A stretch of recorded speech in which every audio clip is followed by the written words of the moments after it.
Assalamualaikum warahmatullahi wabarakatuh. Alhamdulillahirabbil alamin.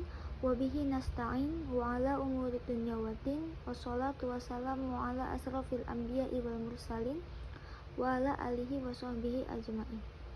Kami dari kelompok 11 ingin menyampaikan materi tentang pemikiran ekonomi ilmuwan muslim Indonesia untuk memenuhi tugas mata kuliah Sejarah Pemikiran Ekonomi Islam, dan dosen pengampu kami ialah Profesor Dr. Eis Amelia MAG.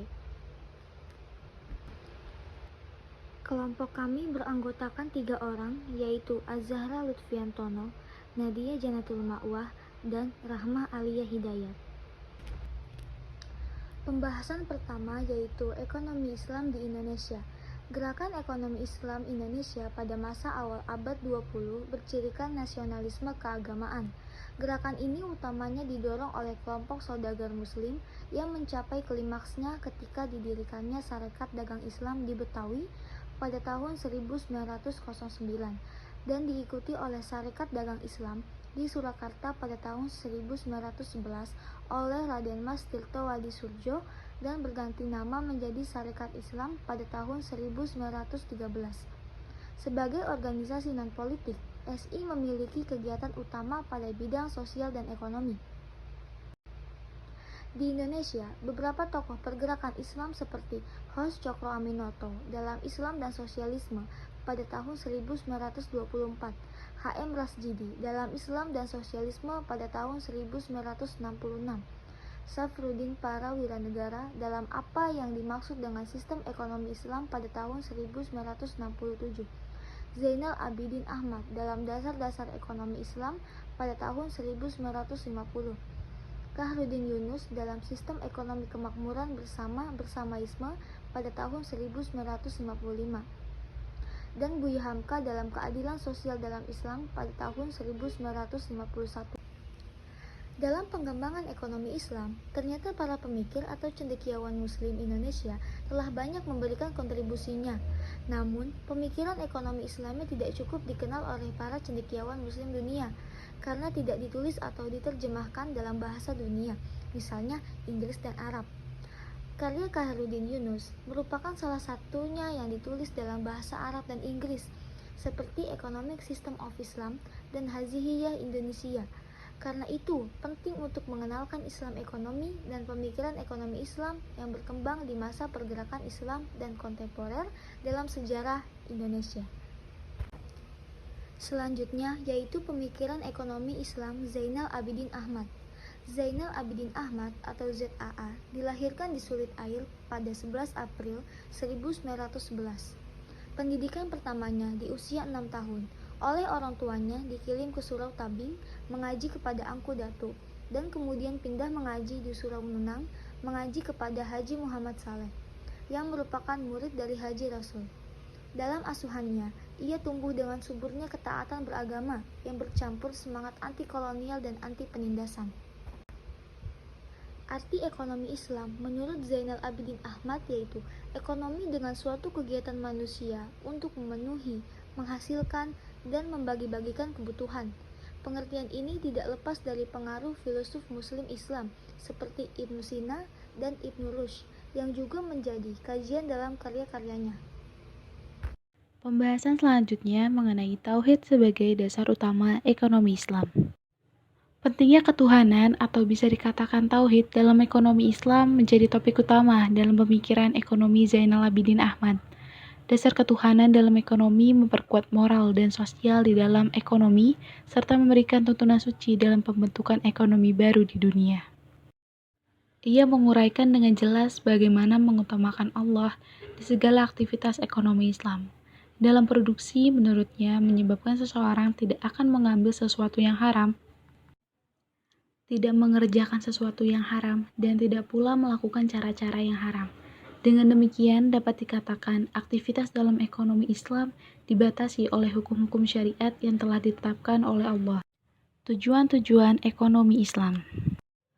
Tujuan jelas bahwa tujuan utama ekonomi Islam adalah untuk mencapai kesuksesan di akhirat dengan wasilah rizki yang Allah anugerahkan kepada manusia di dunia. Dalam Quran Al-Qasas ayat 77, yang artinya, dan carilah kepada apa yang telah dianugerahkan Allah kepadamu, negeri akhirat, dan janganlah kamu melupakan kebahagiaanmu dari kenikmatan duniawi, dan berbuat baiklah kepada orang lain, sebagaimana Allah telah berbuat baik kepadamu, dan janganlah kamu berbuat kerusakan di muka bumi. Sesungguhnya Allah tidak menyukai orang-orang yang berbuat kerusakan. Ayat ini juga mencakup penjelasan tujuan-tujuan ekonomi Islam oleh Zainal Abidin Ahmad. Selain itu, pembahasan lain ia menyampaikan bahwa pentingnya mencapai kemakmuran dunia yang abadi, yang itu hanya bisa dicapai dengan pengaturan terhadap kedua golongan, yaitu si kaya dan si miskin. Menurutnya, kunci kemakmuran yang sejati adalah pada mempertemukan segala golongan dengan menghapuskan segala perbedaan dan pertentangan. Juga berusaha adalah pokok dalam Islam yang merupakan tiang dalam ekonomi Islam. Terakhir adalah disiplin dalam membangun. Bekerja dengan tekun, hindari segala yang haram, dan menegakkan akhlak yang baik. Relevansi pemikiran ekonomi Zainal Abidin Ahmad.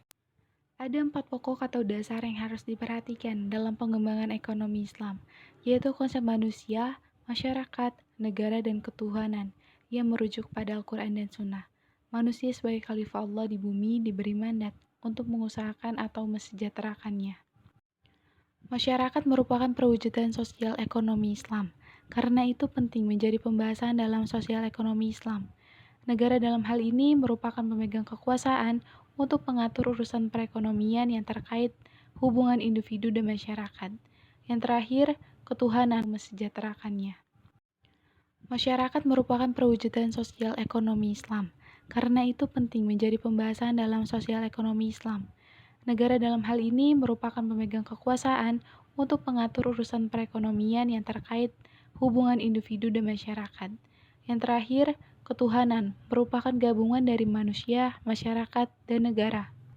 Maksudnya adalah ekonomi Islam yang dikembangkan haruslah berbasis kepada ekonomi ketuhanan yang memberikan aturan kepada manusia, masyarakat, dan negara untuk mencapai tujuan pembangunan ekonomi Islam. Ilmuwan Muslim yang kedua ada Kaharudin Yunus.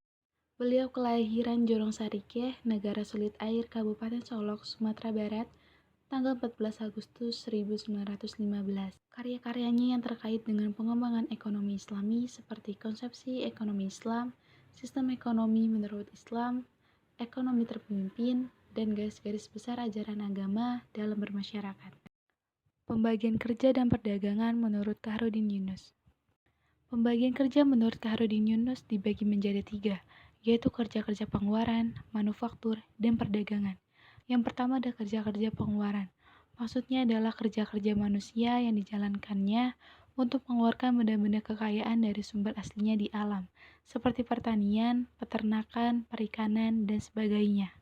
Yang kedua adalah manufaktur atau industri, yaitu suatu usaha yang dijalankan untuk merubah atau menjadikan barang-barang mentah kepada macam dan bentuk lain, baik yang setengah jadi dan yang langsung bisa dipakai. Yang ketiga ada perdagangan yang merupakan kerja-kerja dan tindakan manusia untuk menawarkan barang-barang dan mendistribusikannya dalam jarak antara si penghasil yang pertama dan si pemakai akhir. Syarat-syarat persaingan yang bersih dalam perdagangan. Pertama, hendaklah para pembeli dapat secara bebas melakukan tawar-menawar dengan para penjual dalam menentukan harga. Dan yang kedua, jangan terjadi kesepakatan antara sesama penjual atau pembeli seperti kesepakatan untuk tidak menjual lebih rendah dari harga yang mereka sepakati. Selanjutnya, hendaklah penawaran dan permintaan dan keadaan keduanya terang bagi semua.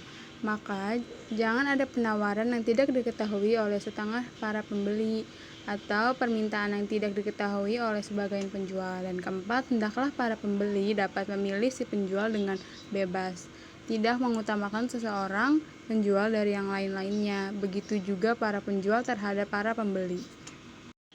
Oke, selanjutnya sistem ekonomi kemakmuran bersama. Yang pertama, sistem ekonomi kemakmuran bersama adalah jalan tengah, menengah, dan menengahi antara kapitalisme dan komunisme. Menurut sistem ekonomi kemakmuran bersama mempunyai asas, jalan, dan tujuan yang sama dengan koperasi. Campur tangan pemerintah dihendaki untuk dapat mengawasi, menentukan, dan melaksanakan kepentingan bersama. Sistem ekonomi kemakmuran bersama itu menjamin kehidupan yang layak bagi semua, didukung dan mendukung kepentingan bersama. Selanjutnya, perkembangan pemikiran ekonomi Islam. Menurut Hidayat Natmaja dan ekonomi humanistik, bahwa pemikiran ekonomi humanistiknya merupakan ide-ide ekonomi Islam dengan pendekatan humanika, yaitu ilmu yang menjadi landasan bagi semua ilmu. Karena itu, ilmu ekonomi Islam tidak bisa dikatakan hanya milik ilmu sosial karena akan terhubung dengan ilmu-ilmu lainnya, baik fardu ain dan kifayah dalam pembagian ilmu Ghazali. Selanjutnya ada pemikiran Dawam Raharjo, pemberdayaan ekonomi umat. Menurut Dawam Raharjo, dalam memberdayakan ekonomi umat harus dilakukan dengan misi pembangunan ekonomi dan bisnis yang merujuk pada ukuran-ukuran ekonomi dan bisnis yang lazim di universal. Pelaksanaan etika dan ketentuan hukum syariat yang harus menjadi ciri kegiatan ekonomi umat Islam dan membangun kekuatan ekonomi umat Islam sehingga menjadi sumber dana pendukung dakwah Islam yang dapat ditarik melalui zakat, infak, sedekah, dan wakaf, serta menjadi bagian pilar perekonomian Indonesia. Menurut Ahmad Musli Saifuddin dan dasar-dasar ekonomi Islam, menurut Ahmad Musli Saifuddin, pembelanjaan sosial seperti zakat menempati posisi sentral dalam ajaran Islam sebagai suatu kewajiban harta yang harus dialokasikan kepada yang berhak yang diikuti oleh pembelanjaan sosial yang sifatnya anjuran. Nah, selanjutnya ia menambahkan bahwa menabung dan investasi merupakan suatu bentuk pembelanjaan di jalan. Maka dapat disimpulkan bahwa dasar-dasar ekonomi Islam yang dikonsepsikan telah merujuk kepada Al-Quran, Sunnah, dan pemikiran ulama Islam yang direlevansikan dalam konteks ekonomi modern. Sekian presentasi dari kelompok kami. Selebih dan kurangnya mohon maaf. Wassalamualaikum warahmatullahi wabarakatuh.